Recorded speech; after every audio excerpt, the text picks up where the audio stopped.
Lucy spotted a huge diamond at the bottom of the pool. Without hesitation, her sister Julie dove straight in. After a moment of doubt, Lucy jumped in too. Meanwhile, the old man in charge of the pool looked around, saw no one was left, and pressed the button to close up for the night. The pool began to shut down, slowly. But just then, Julie's hair got sucked into the drain. She struggled desperately. Both sisters panicked. It took everything they had to free her hair. They swam upward as fast as they could, but they were still too late. The pool had completely sealed shut. The old man locked the front doors and left. The sisters screamed for help, but no one was around to hear them. What made it worse? Tomorrow was the weekend. The pool wouldn't reopen until next week. Julie began to break down, but Lucy refused to give up. She encouraged Julie. They still had a chance to save themselves. They tried to push open the glass cover above them. They worked together, but no matter how hard they tried, it didn't budge. There was no leverage in the water, so they started searching the pool for another way out. Lucy found a small hole in the wall. They tried to widen it, but it was way too tight to get a proper grip. They needed to make the hole bigger. They searched the pool for anything useful. Julie found a piece of plastic board and started scraping at the hole. Lucy mocked her. Really?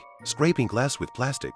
Frustration boiled over. Lucy blamed Julie for everything. They started arguing. Lucy finally let it all out, accusing Julie of abandoning her for a man. Julie fired back. She had her own life now. Lucy needed to leave hers too. That's when Julie realized her stories weren't sharing, they were bragging. She also found out Lucy was the one who'd thrown her ring into the pool. Furious, Julie dove down and recovered her ring. Lucy kept working at the small hole above, but Julie came back and made peace. Getting out was more important than fighting. Suddenly, Julie's boyfriend called. They were stuck underwater, desperately watching the phone ring with no way to answer. Then Julie had an idea. She dove to the bottom, trying to remove the steel grate over the drain. But it was no use. She didn't have the strength to pull it off. Night fell. The boyfriend kept calling. Finally, a janitor passed by and heard the phone ringing. The sisters pounded on the glass, sure they were about to be saved, but the janitor just stared at their things, not seeming interested in helping at all.